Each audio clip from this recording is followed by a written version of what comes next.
Good morning. A very warm greetings to each and every one of you. I warmly welcome each and every one of you to the one-day state-level symposium on model guidelines with respect to support persons under Section 39 of POCSO Act 2012, organized by Nagaland State Commission for Protection of Child Rights under the aegis of National Commission for Protection of Child Rights. Date 5th July 2024, venue Hotel Jaffo, Kohima, Nagaland. May I request our dignitaries on the dais to kindly do the lighting of the lamp.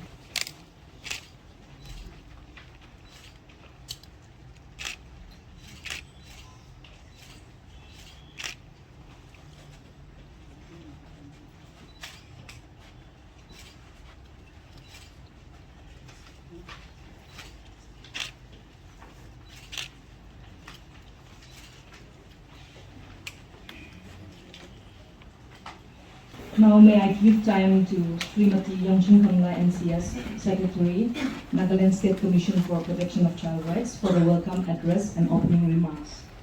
Nagaland State Commission for Protection of Child Rights extends a warm welcome to all of you for this important one-day state-level symposium on the model guidelines with respect to support person under Section 39 of POCSO Act 2012. Distinct districts of Nagaland, led by the district child protection officers, the child welfare committees, the juvenile justice courts, and the legal services, along with the child lines, for your participation in spite of short notice. Today's symposium will serve as a vital platform to come together, share our knowledge, strengthen our commitment to safeguard the rights and well-being of our children. I request the participants to actively participate in discussion, exchange insight for deeper understanding, and to reaffirm our commitment to uphold the rights of every child to live free from harm. Once again, I welcome all of you. Thank you. Let us proceed to the next program. May I now give the time to Sri Arun Hansing, retired NCS, Chairman NSCPCR, for the keynote address. I would like to little bit mention about how the formation of this commission. This commission was instituted in the year 2013, in the month of October on 4th. So now we have come over 10 years now. But since the inception, in spite of the meager fund that we have at our disposal, we are trying our best to create as much awareness as possible, especially the grassroots level. And we still have plenty to do and a long way to go. Because why I'm mentioning this is that, see, the importance of this child rights. Here when we emphasize on this, it depends, it has 4 pillars on which it stands, this child rights. Number 1 is right to survival, right to protection, right to development, and right to participation. These are the 4 main pillars, and from there others are drawn, like right to education, right to health, so and so forth. Here what I would like to also impress upon you is that, see, we are all a stakeholder, not only the department, or not only the commission, or not only the mission Vatsalya, but we are, all of us are a stakeholder here, because every parent is a stakeholder for his or their children, and every brother, every sister is a stakeholder for their siblings, younger siblings. So when we view from that point of view, all of us are a stakeholder here. And here, one very important thing is that the government is also taking keen interest to strengthen this commission as well as the child rights. It's like it is a dream of every government to build a vibrant society, a vibrant future. And for that, children are the backbone of the nation, as we all know. So we need to keep all those rights in proper place. And it is the big responsibility for all the participants here today, all of us, to keep all those things in a proper place, so that the children are given a conducive atmosphere, protection is given to them. That's how it will develop their mental abilities, and development will take place in many forms: educational, health, and mentality, without any fear.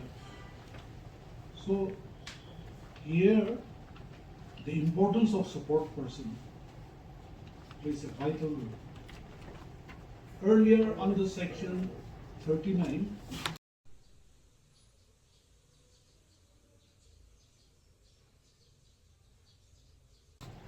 of the POCSO Act, it was, of course, there is an indication they have a support person, but then until this guideline came out, now this, according to this guideline, it has made it mandatory to have a support person, and I impress upon the department that this should be strongly implemented. Because without support person, the cases may not lead to the desired conclusion. Earlier, prior to the guidelines of this, we used to have a support person drawn from CWC, GCPU, some other units. And it is very unfortunate to also mention the fact that sometimes, half-heartedly, support persons is there, and all of a sudden they just ready without completing the cases. So it was like that. But now, with the introduction of this guideline, I'm sure it is going to strengthen the Act, its logical conclusion. So, with these few words, as I've already said earlier, the importance of support person will be dealt by extensively by both our resource person. Let me end my time here. Thank you very much.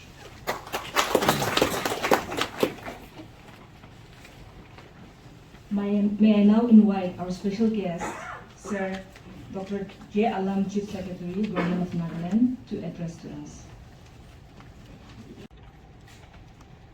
I'm very happy to be here. I can see that the hall is packed to capacity. That shows the interest in the subject and the effort that the organizers have made to bring together large number of people to deliberate on this very important subject. As we all know, this POCSO Act of 2012 has some provisions that guidelines have to be made by the states. But then maybe the states were a bit slow perhaps in framing their own guidelines. So the commission, National Commission has come forward and they have provided model guidelines. So I believe these guidelines will be adopted by the state concerned, and they have to be implemented. This symposium, I believe,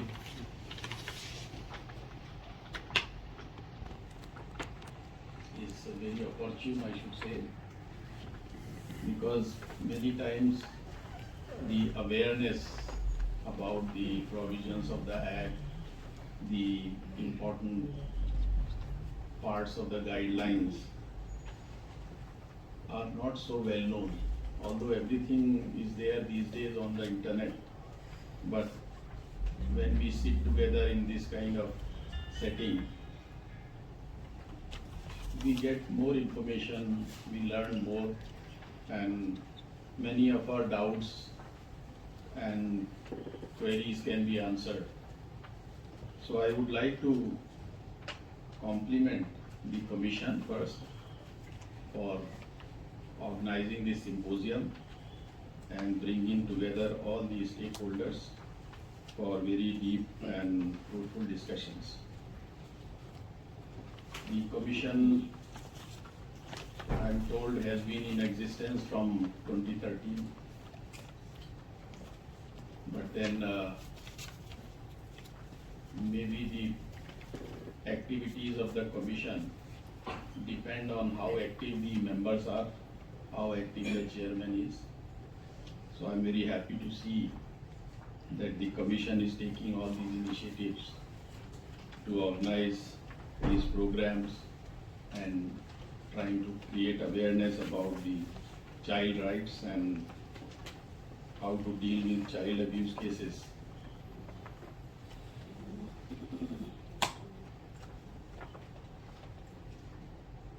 The chairman very rightly said, children are our future, and protection of their rights is very important. Children are in a vulnerable position. They are not able to defend their own rights. So, for this purpose, the Act is there, and there are various provisions, particularly that provision of the support person is there. And then we have this entire architecture where there is a national commission, there are state commissions to ensure that the rights of the children are protected, and if any cases of injustice or sexual violence, sexual abuse against children are there, they are effectively dealt with. In our system,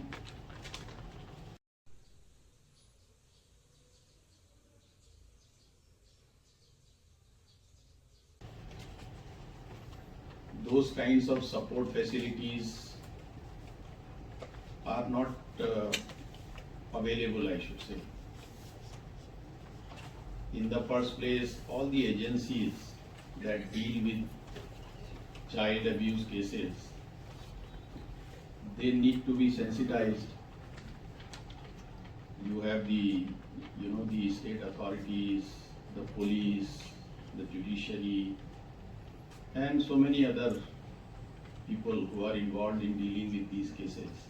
Now, unless they are especially sensitized as to how to deal with these cases, that sensitivity is not there, and many cases that way they may be going either unreported or not being taken care of properly. So it is the responsibility of all of us that we contribute our bit in creating that kind of awareness and sensitization, and the provisions of the Act are implemented in its true spirit.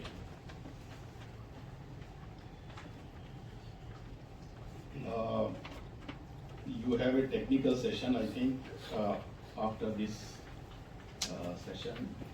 So many of the details of the guidelines and the Act will be explained, I am sure, and the discussion will take place. So I will not go into the details. On behalf of the state government, I just want to assure the commission as well as all the participants here that the state government is fully committed to work towards ensuring a vibrant future for our children, for implementation of the Act, and to ensure that cases of child abuse, sexual offences against children, these cases, they are properly dealt with and the culprits are brought to book. That is one part. Secondly, how we can prevent such incidents. That is also important. A lot of work has to be done in that direction, not only at home. That sensitization has to come because many of such cases actually take place by known people. So that aspect has to be kept in view. And then at the school level, at school also how we can provide a proper conducive environment for our children. These are the things which we need to take care. A lot of work, I think it's a continuing work and commission is playing its part. On behalf of the state government, I want to compliment the commission and the department for organizing these programs. Maybe, if possible, we should have these kind of programs in districts where more participation can take place. And various other media can also be used to create awareness and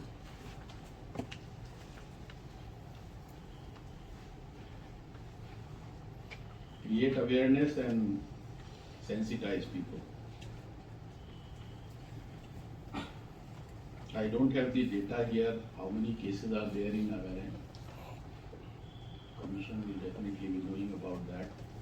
But there are cases, and in this modern society, you know, all kinds of things are there on the internet. People have access to all this, and then many times under the influence of this internet material, offences are being committed. So these are dangerous trends, but we should not shy away from discussing it and then taking corrective action also. It's very important. And we have to encourage our children also to actually articulate. If something is bad is happening, then they should be encouraged to articulate. How we can protect them, how we can remove fear from their minds. These are very deep questions and a lot of work needs to be done on that. So I'm sure all these issues will be discussed in your next technical session. I'm thankful to the organizers for giving me this opportunity, for inviting me here and sharing my thoughts with you. On behalf of the state government, I once again want to assure that we are fully committed to provide all support to the commission and to all the stakeholders working in this field for ensuring that the POCSO Act provisions are properly implemented in the state. So thank you very much and God bless.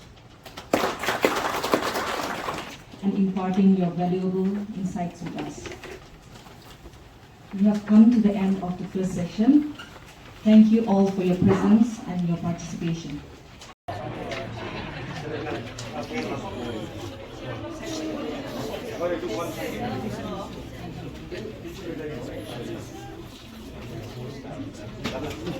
Thank you.